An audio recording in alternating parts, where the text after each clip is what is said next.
Nag-ride nga pala kami papuntang Baguio. At dahil bukas na ang Cannon Road, ay dito na din kami dumaan. Sa kalsada pa lang ay siguradong mag-e-enjoy na kayo dahil napakaganda ng mga tanawin dito. Pagdating nga namin sa Baguio ay naghanap na kami ng matutuluyan at ang napili namin ay ang Valley Point Campsite. Napakaganda ng lugar na to, yung tipong parang ayaw na nga naming umalis. Pagdating namin ay nagmerienda nga muna kami habang pinagmamasdan ang napakagandang tanawin ng paglubog ng araw.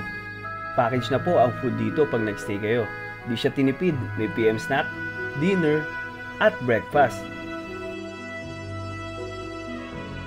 Unbrewed coffee na din, kaya sulit. Ito yung VP Kubo kung saan tayo natulog. May patawel na rin sila dito. Meron ding guest kit. At may free choco drink pa. May wifi na din at Netflix, kaya siguradong mag-i-enjoy kayo dito.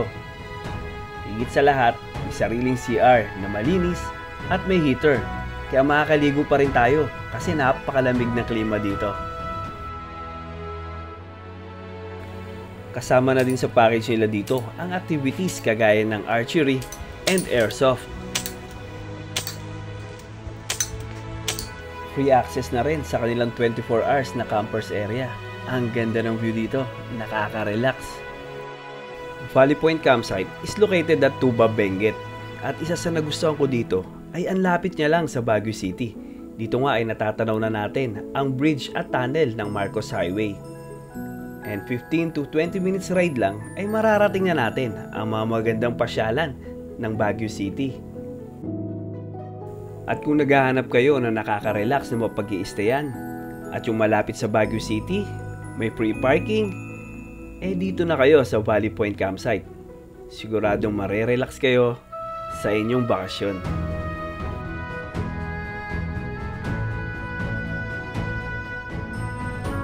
Ito nga pala yung kanilang mga package and rates, pati ang check-in at check-out time. And for more info, just message Valley Point Campsite's Facebook page. Thank you!